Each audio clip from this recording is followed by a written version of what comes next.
Last year, the most difficult obstacle course in the world, Mount Midoriyama, was meticulously constructed in Las Vegas. Brutal obstacle by brutal obstacle. 100 athletes attempted to conquer it. No! One came close. Brent Stephenson has just made history. But couldn't defeat the mountain. And he's out! This year, the search continues as we travel across the country looking for a champion. From Baltimore to Denver, from Miami to Los Angeles. 967 miles traveled. This is something that I live for. I've been waiting 5 years to be on this show. I've been doing nothing but just training hard. The toughest qualifying courses ever, and never before seen obstacles await them. Hundreds upon hundreds of competitors from all walks of life. I work on a ranch. I'm a garbage man. High school teacher. PR physician. Football player. An Olympian. Firefighter. Stunt woman. All with the same goal: conquer the qualifying courses. And move one step closer to earning a ticket to Las Vegas for a shot at the grandest and most challenging of all obstacle courses and a $500,000 grand prize. There will be pain. There will be glory. And just maybe, for the first time ever, there will be an American Ninja Warrior. The qualifying round of American Ninja Warrior continues here in Venice Beach, the first of our 4 city qualifying courses around the country. Well, our next competitor is easy to spot because we don't see many athletes dressed as chickens. This is 29-year-old Jessie Graff from Santa Monica, California. She's a former trapeze artist who now works as a stunt woman in Hollywood. Well, let's see if this bird can fly. Slow and steady through the quintuple steps. Jessica Graff likes to sew her own costume. She probably sewed this one together. Oh, Jessie Graff. Well, you know, she's a stunt woman for superhero characters. Let's see if she can get through here and fly through it.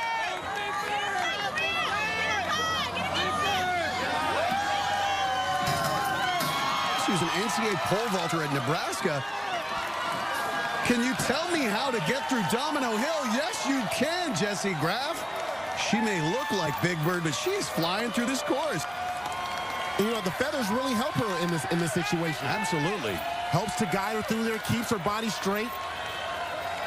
Takes a little bit of extra strain off of her brachial radialis. That's that forearm muscle. Absolutely.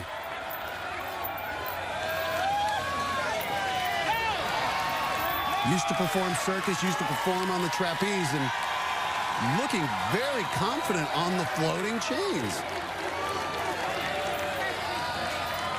Wow! This is truly impressive. We are seeing one of the strongest female competitors we've ever had on American Ninja Warrior. But now she's facing the flying nunchucks, an obstacle that has been killing a ton of competitors in this qualifying round. Now, keep in mind, no woman has ever completed the 5th obstacle. And she's up. History's in the making. I feel it, Matt. I feel it. Oh! She had it! Jessie Graff just missed on the transition. She made the first grab, but she's got those arms fully extended. Hard to get a lot of height on her swing, so when she tried to grab the second set, her hands were just too low, and she slipped off. Well, no woman has ever qualified for a city finals, but Jessie Graff has a shot.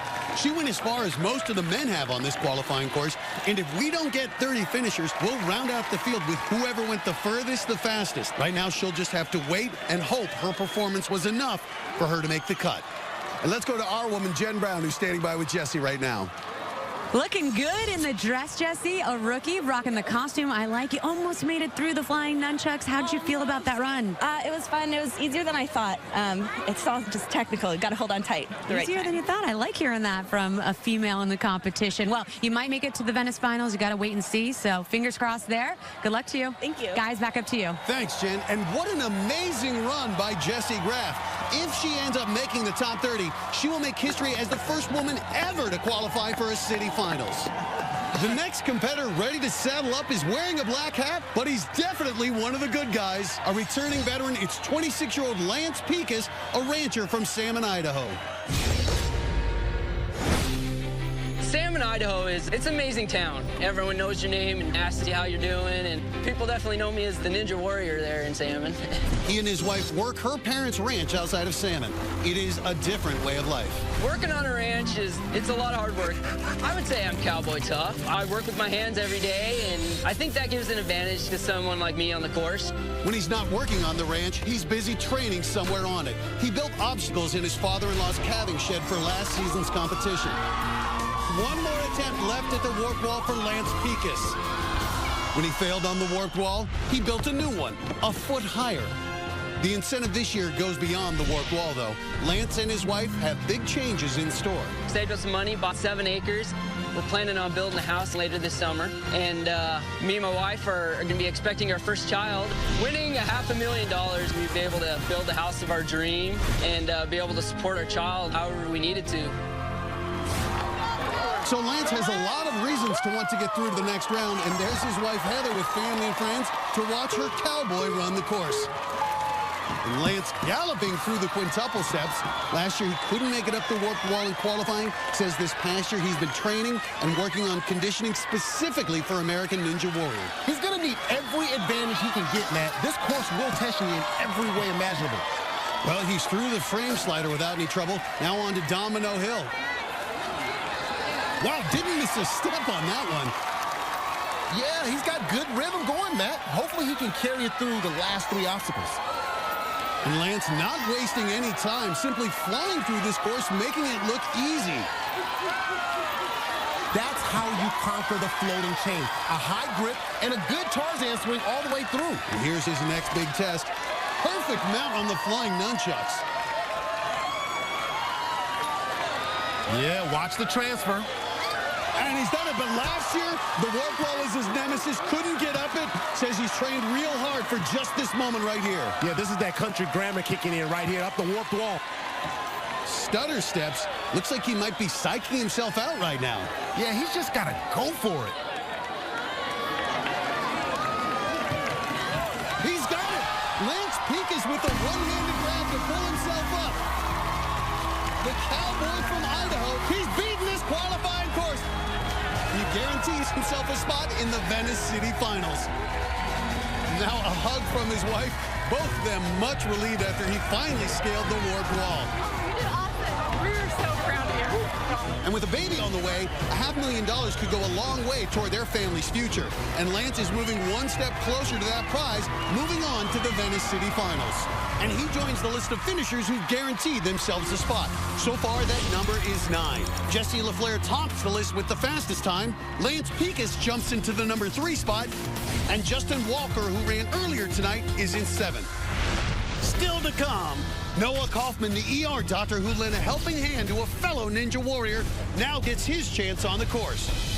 And Dustin Rocco believes it takes a family to get through this course. Everyone in the Rocco household is into this competition, including the littlest Ninja Warrior of all, when American Ninja Warrior returns. Welcome back to Venice Beach, California, where the new season of American Ninja Warrior is well underway. Another 8 competitors found out just how difficult this course is, all of them falling at various obstacles along the way. There is just no room for error on this course. But 2 other competitors were able to summit the warp wall and hit the red button. Jenn, a classical pianist who spent 3 years with the Sacramento Philharmonic till he hit a sour note at the warp wall. It took Jenn all 3 attempts before he could get to the top and hit the button. But he is through, guaranteed a spot in the Venice City Finals. And Forrest Chang Turpin, who grew up in the woods, used his homegrown skills to conquer the course. So we're beginning to see some success in this qualifying course. So far tonight, we've seen triumph, injury, and some memorable performances. And there's stuntman Paul Darnell, a Ninja Warrior veteran, looking pretty nervous right now. That's because the next competitor is his wife, Melanie, at the start line. It's her first time competing. Melanie is an exceptional athlete. She competed in gymnastics for 7 years and was a competitive figure skater for 5. Now she takes parkour and free running classes taught by her husband. He's always there and encouraging me and believing in me and giving me confidence that I can tackle these obstacles. They train together. They work together. This is truly a ninja couple. Melanie looking to be the supreme athlete in her household. Oh, but a slip on the second of the quintuple steps, and she is out. Not what the Darnells had hoped for. She gave it her best. She tried. It's wet. It's slippery. What can you do?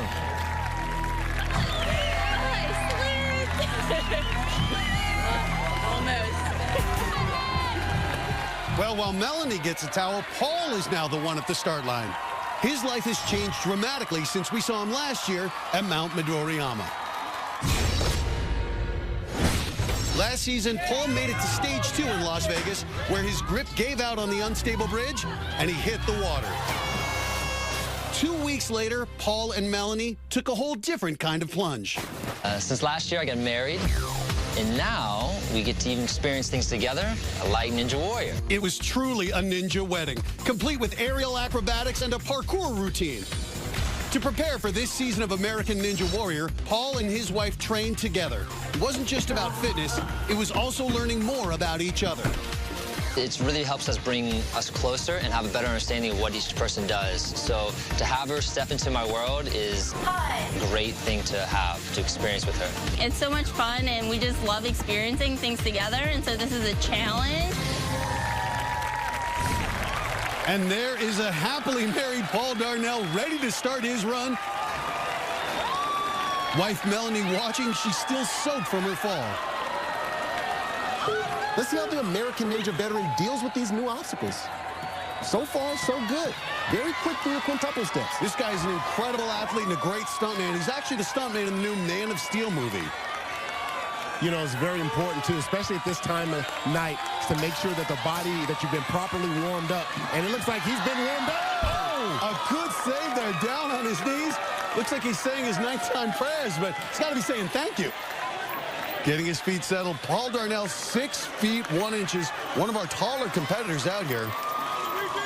Fatigue can set in on the floating chains. It's also important to make sure he engages the latissimus dorsi, the back muscle as well. And Darnell in no man's land, hung up on that middle, that third chain, manages to get the 4th chain with his feet, and a great save, but it's got to sap a lot of energy. But does he have enough grip strength left to defeat the flying nunchucks? Darnell gathering himself before he takes on the formidable flying nunchucks. Good leap. Oh! Paul Darnell goes out. It looks like he just rushed himself, Akbar. Yeah, he did. He was trying to move through too fast. You need to build up momentum and speed with a good swing or two. He tried to rush it on the first try. I think he just tried to transition too quickly. Oh, man. Went too fast. Went too hard. So the flying nunchucks take out another top veteran. How many more competitors will solve the puzzle and make it to the finish line?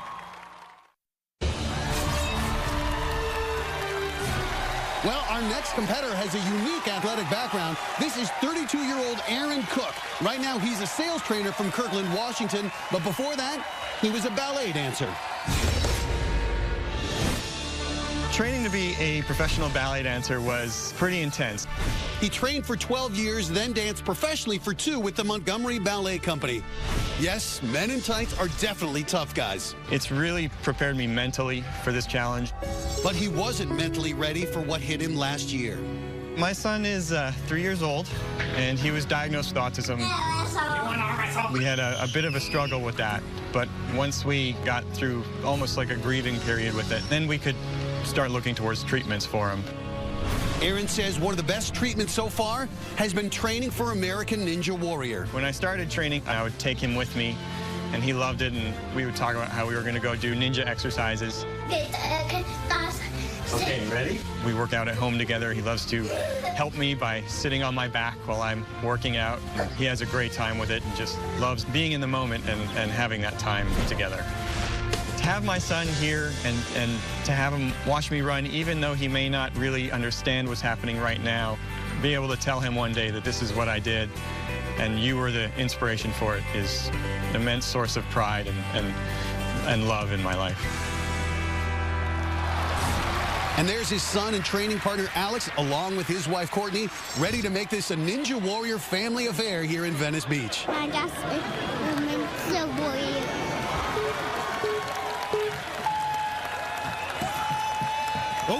little slip on that second step. Oh, yeah, you could see that balance he got there from his years of ballet. Very nice recovery.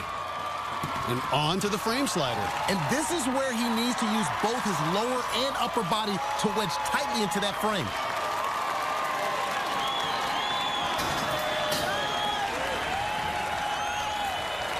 Nice and clean. Made it look easy. Whoa! And he leaps over the last domino and safely through. Now onto the floating chains. Aaron says he finds strength through his son, and getting through each day is a victory. Let's see if he can get a victory here. Now, this is a combination of grip strength and coordination. Planting his feet on the block at the end of the second chain. Now trying to get in some sort of rhythm. Makes the grab for the next chain. And this is the most important move right here, Matt. And the ballet dancer is now staring down the flying nunchucks. An impressive run so far. Oh! But can't hold on to the flying nunchucks, and surprisingly, not a good leap out of the ballet dancer. He's not used to mini tramps, and he got a terrible jump. And without his arms bent at 90 degrees, you just can't hold your body weight with your arms fully extended. It's fun. This Venice City qualifying course has been absolutely punishing on the athletes tonight, and it's been doubly painful for a handful of married couples competing. Matthew Heldon, an attorney from Morago, California, came straight from a legal conference and went straight out on the quintuple steps. His wife, Elizabeth, also failed at the first obstacle. Keith Queen, a brand manager from right here in Venice, also out quickly. But his wife, Jenny, made it to the frame slider before she slid out of the competition. And Hope Rocco, a returning competitor and a mother of three, also failed at the quintuple steps. And now it's her husband's turn to give it a go. This is Dustin Rocco, a CPR instructor from Las Vegas and a returning veteran. He and his wife are both hoping he doesn't end his run the way he did last season. Through the spinning log, not slowing down. Oh my goodness!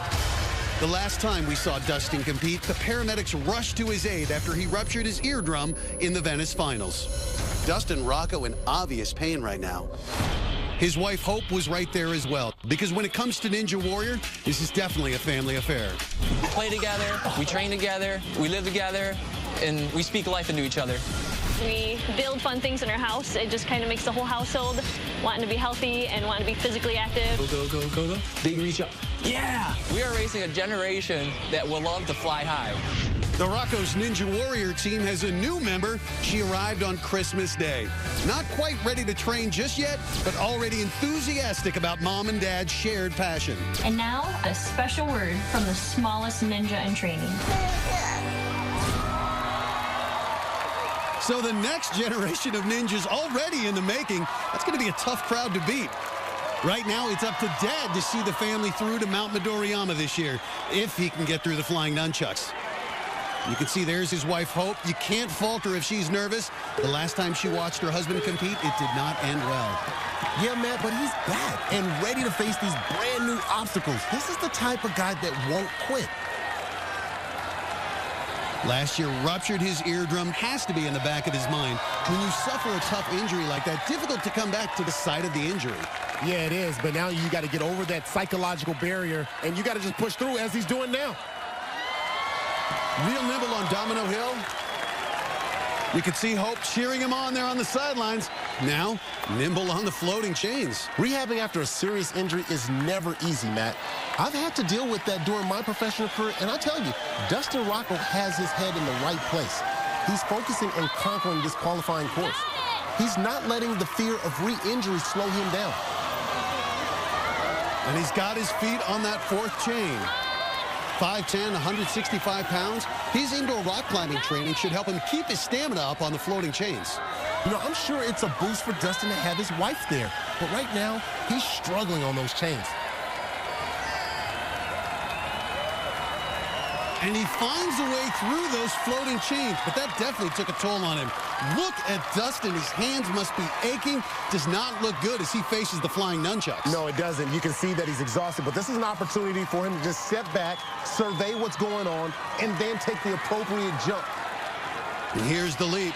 Oh, looked like he was out, but extended the arms and got on. Now he's got to hit it again. Oh, and he does it. Dustin Rocco staring down the warped wall. All that stands between him and completing this qualifying course. And look at that, gives the Scooby-Doo run, and he's got it. Dustin Rocco has done it. Completed the qualifying course. Talking about setting a tempo, that's a hard act to follow. Got it. Watch him again on the flying nunchucks. He gets a great vault. Had those arms at 90 degrees and timed the jump to the second set perfectly. That's great technique right there. An excellent run out of Dustin Rocco. Let's go to Jenn Brown, who's with him right now. Great job. Okay, what's it like to feel to hit that buzzer at the top? Oh, that's what it's all about. You wait all this time to hit that red buzzer. It felt so good. Now, you're one of the married couples here that are competing, your wife, Hope. And what's the message for the kids at home? Oh, they see Daddy do it at home all the time. So, Trinity, Isaiah, Angel, we got it. All right, great job. Congratulations. Matt, back up to you guys. Thanks, Jen. With that harrowing run, Dustin Rocco is on to the city finals. He joins the list of a dozen competitors who've completed the course, guaranteeing themselves a spot in the next round of competition 4 weeks from now. Up next, gymnast Casey Catanzaro looks to succeed where other women have failed. Being the first woman to complete the qualifying course is definitely a dream of mine. To help her, she's being trained by an American Ninja Warrior legend. She's such a prodigy. I just tell her what to do and she does it. The glorious quest continues next on American Ninja Warrior.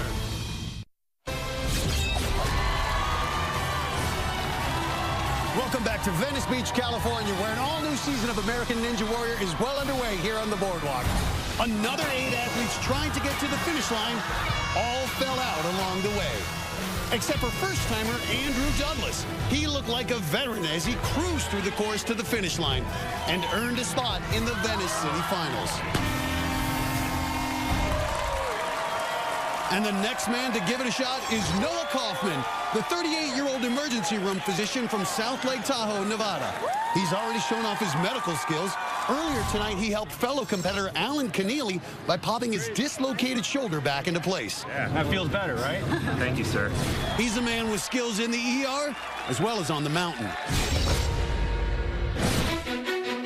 For me, being an ER physician is exciting art that I am constantly working to improve upon. They'll get up there fast. They're going to go lights and sirens. My ability to stay focused and remain calm under stressful situations will help me on this course. And when he's not scrubbing in for work in the ER, he's gearing up for his other passion, on the rocks. Noah spends countless hours bouldering around Lake Tahoe. He never takes the easy way up. For him, that's just too simple. We're developing boulders in South Lake Tahoe and constantly putting up first ascents, which means getting to the top of the boulder, sometimes the most difficult way you can figure it out. Come on. I'm positive it's going to be a climber that's going to be the first American Ninja. The parkour guys just may not have the upper body strength. It takes focus, stamina, it takes belief, and it takes pure effort, and it takes a rock climber. So Noah Kaufman has put the parkour guys on notice. Look out for the rock climbers, because here comes Noah. I love his confidence, but I hope he's not so cocky that he overlooks something on the course tonight. Moving into the frame slider. Nice and solid. He's showing his rock climber mentality, not rushing, making sure before he makes a move. Got quite a confident personality, calls parkour guys wusses. You see, upper body strength has been so important. We've really seen the rise of the rock climbers.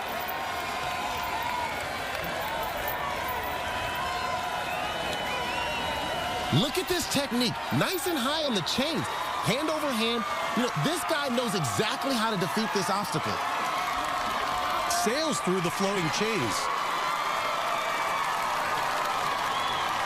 You know, we hear the term core. This has a lot to do with your core strength once you grip on to the nunchucks. And you can see the rock climber, that upper body strength, what perfect form.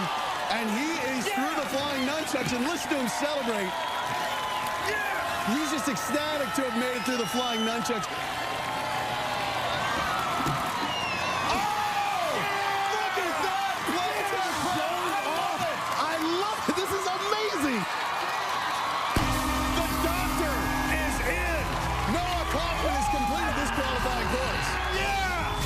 That climber's grip strength we were talking about, so important right here. And with that grip strength, once he got his hand on top of the warp wall, he knew he was not about to fall back down. The sheer joy on his face is priceless.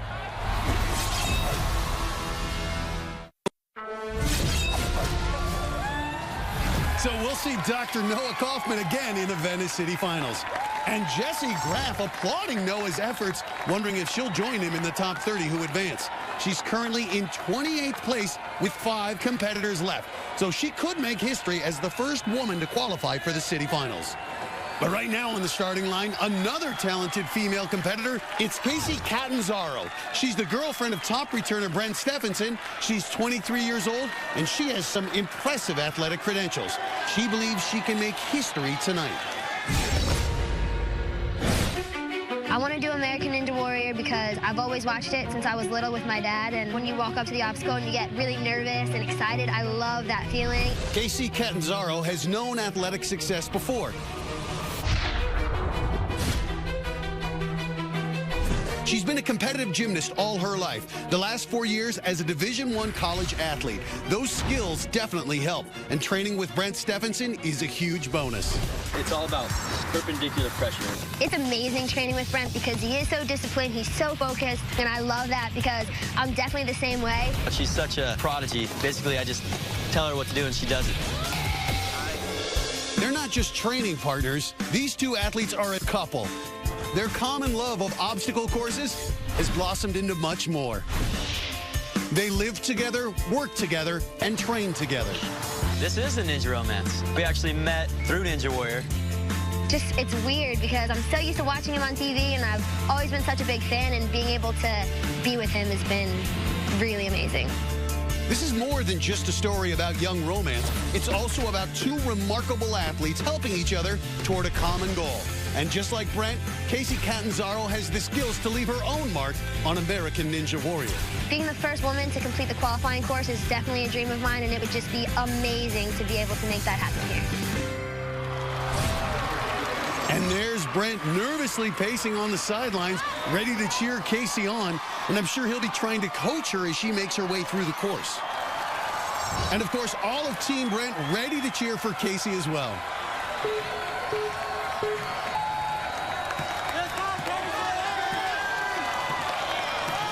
Look at that. She flew through the quintuple steps. Yeah, that technique Brent taught her was right on. She's a good student. It's not just training with Brent. She has great athleticism. She's only 5 feet tall. Let's see if she can wedge herself in the frame slider. And she's made those first 2 obstacles look easy. She is so zoned in right now. Wow, so fleet of foot, so nimble. Nice job, Casey. She was a Division I gymnast at Towson University in Towson, Maryland. She certainly has a strong skill set, but will those skills serve her on the floating chains? But at only 5 feet, that reach is hurting her. Can't get back to that first chain for momentum.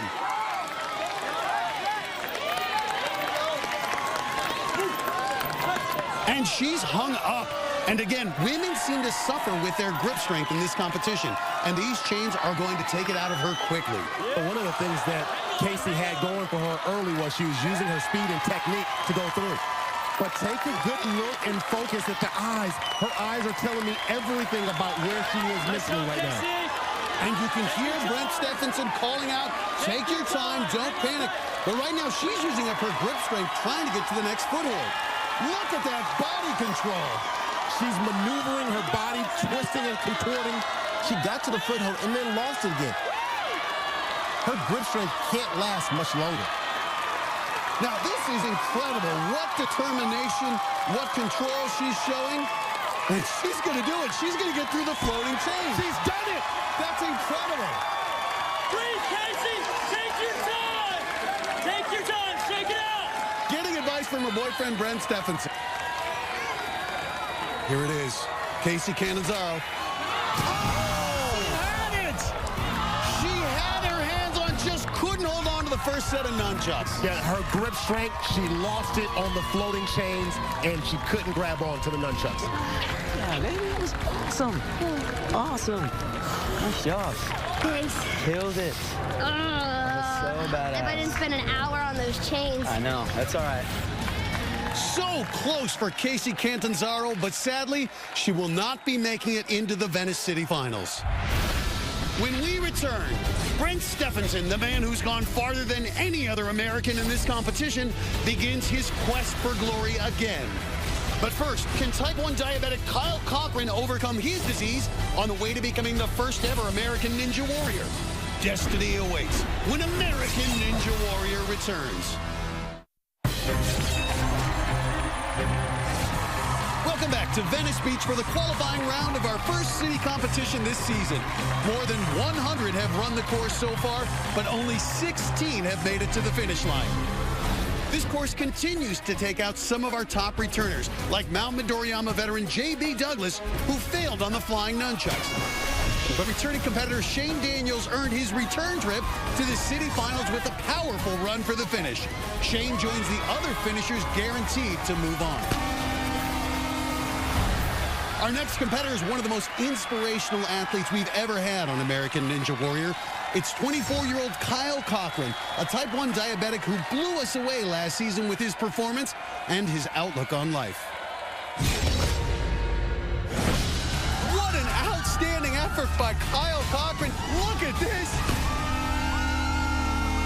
Last season, Kyle Cochran came to American Ninja Warrior with an insulin pump and a remarkable attitude. Last season, the goal that I had was to inspire people, especially people with diabetes or other disabilities. In terms of inspiration, Kyle Cochran is definitely an overachiever.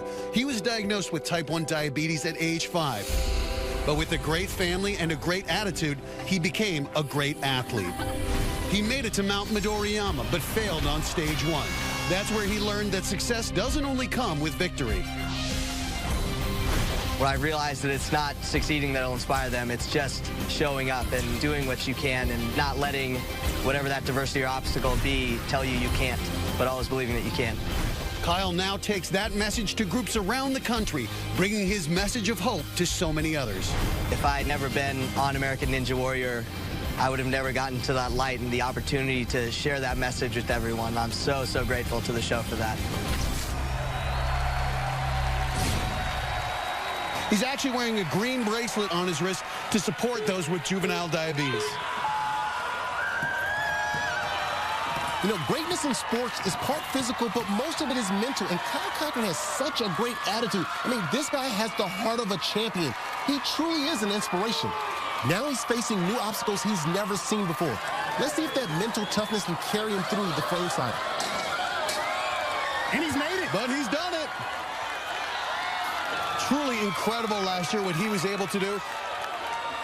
You can see the little sticker on his abdomen. That's actually where his insulin pump plugs in. Took it off just before his run. You know, a disease like diabetes, you know, you're inspired to see athletes who can overcome and still stay active like Cochran. Well, you think of Jay Cutler in the NFL, also diagnosed with diabetes. Cochran diagnosed when he was very young, though, decided he wasn't going to let it affect his life, wasn't going to let him stop being an athlete. He's losing his momentum now, which means he's losing strength. He's getting fatigued. But a great reach with his toes to actually secure the following chain. And he's to the final chain of the floating chains, and he's done it. Right into the flying nunchucks. You can see on his back that's kinetic tape, supposed to help dealing with a slight injury. Feels the tape can help him perform a little better. Yeah, I can always say I think that those kinetic tapes are a bunch of hocus pocus. Well, if it works, he's now up on the flying nunchucks. Got to make the transition. You got to make that transition now. That second swing is important. Oh! Couldn't hold on, and unfortunately, Kyle Cochran out on the flying nunchucks, and this course continues to destroy veteran after veteran. This is all about hand-eye coordination. He was staring at his right hand instead of looking straight ahead and just missed the grab with his left. You guys so good. That was fun. Kyle's bad news is great news for another competitor, Jesse Graff. The top 30 move on to the finals, and she just found out she's in 29th place. So with only Brent Stephenson left to compete, she knows she's guaranteed a spot in the city finals. And she's celebrating with the crowd because she just made history. She is the first woman ever to move on to the city finals. And now the attention turns to the starting block because the man who made history last season is set to go.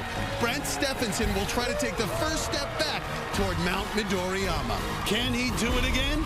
His run coming up when American Ninja Warrior returns.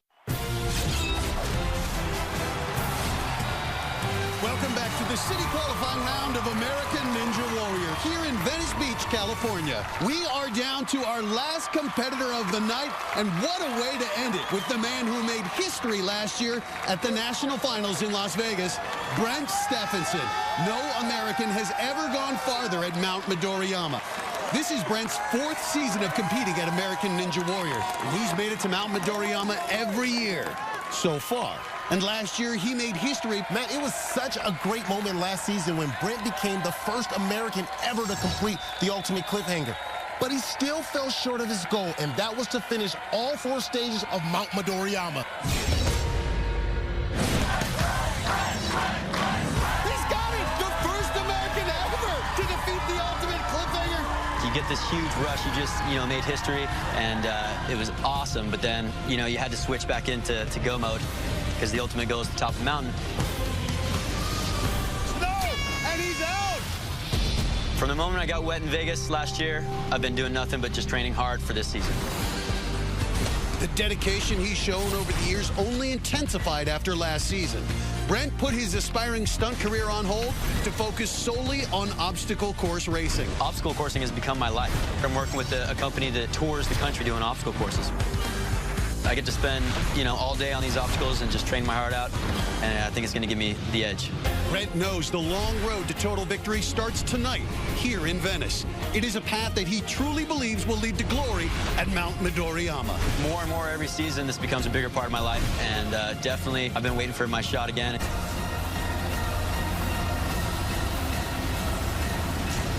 I will be the first ever American Ninja Warrior. Well, step 1 is about to begin. As always, Brent has a cheering section. There's Team Brent out in force again. And there's Casey, his girlfriend. She came close to completing the course tonight. Now her focus is on Brent. Brent knows he has the skills to get through this course, but he has watched it chew up competitor after competitor, including the woman he calls his inspiration, his girlfriend, Casey Cantanzaro. Very important to stay in the moment. Can't ever get ahead of yourself because a lot of competitors do that. They're looking on at the next obstacle. Through the frame slider. Of course, his girlfriend has made it to the 5th obstacle, the flying nunchucks, so Brent has some shoes to fill himself. Right through Domino Hill. So strong in the upper body, Stephenson is. Should be right at home on the flying chains, but tangled up. Speed is the key here because no matter how good of an athlete or competitor you are, if you get caught on the floating chains, you will get tired. Well, I question his approach here. Brent was relying strictly on his upper body. He's hung up now, didn't use the foothold, and that's got to be exhausting him right now. Brent Stephenson hung up and in trouble on the floating chains. Now, I like the way he sunk down to the footrest and used his lower body to sit on it. Wow, Brent Stephenson narrowly escapes the floating chains. Last year, truly established himself as the premier competitor, making it all the way to stage 3, farther than any American ever. But now, he's in danger of going out in the qualifying round. There it is, play to the crowd. And Brent has a lot of supporters here in the crowd, a lot of supporters all across America. Here it is, the mount. And he's up. A professional trampoliner, right at home on that transition, and he's done it! He's done it down to the final obstacle, the warp wall. Now, this has given him problems in the past. In fact, last year, it took him 3 tries to get up the warp wall. Yeah, and standing here in person, for all the viewers watching at home, this is a giant wall at 14 feet high. He knows he only has 3 attempts. But it only takes 1. Brent Stephenson has done it. Given the hang loose, Stephenson completes the qualifying course after an exciting ride on the floating chains. Brent was under a lot of pressure, and he handled it like a champion. Well, let's go to Jenn Brown, who's standing by with Brent Stephenson. All right, Brent, it's got to feel good. I tell you, I got a little nervous on the floating chain. I thought you were getting hung up there. What was going through your mind at that point? My timing got off, so one of the other chains got in the way, so I kind of had to hook it with my foot, change the strategy, and luckily I was able to pull through. You did pull through. You made it up to the top. You're moving on to the Venice finals. How does that feel? That feels amazing. I mean, I'm glad I was able to make one more and another one under the belt. All right. Good luck. Congratulations. Matt, back up to you guys. Thanks, Jen. And with that, the Venice qualifying round comes to a dramatic close. I don't know what it is about the West Coast, but these athletes have set the bar high. Jessie LaFleur topped everyone with the fastest qualifying run. Dustin Rocco comes back from his injury last season to make the finals with the 8th fastest time. Brent Stephenson in solidly at number 11. Overall, we had 17 competitors finish the course, so the rest of the top 30 are the athletes who went the furthest, the fastest, including Jessie Graff, the first woman ever to move on to the finals. She's in at number 30. They will all be moving on to the Venice City Finals. Tonight in Venice, we saw it all. Top competitors cut down by the toughest set of obstacles we have ever assembled. But as always on American Ninja Warrior, where some fail, others step forward to lead the way. Noah Kaufman, the ER doctor, showed everyone why he thinks a rock climber will win it all in Las Vegas. Jessica Graff, the wild and zany stunt woman, brought more than just a personality. She brought the skills to make history. Jessie LaFleur, determined to make up for his early exit from Mount Midoriyama last season, put everyone on notice with a run that showed plenty of flair and the skills to match. And Brent Stephenson picked up right where he left off last season. He says this is the year, and who would dare doubt him? Those athletes have just moved one step closer to the ultimate goal, conquering Mount Midoriyama and winning $500,000. And next week, we're in Baltimore. Brand new course, brand new obstacles. For Jenn Brown and Akbar Gbaja-Biamila, I'm Matt Iseman. Make sure to join us as we travel to Baltimore to continue our search for the first ever American Ninja Warrior.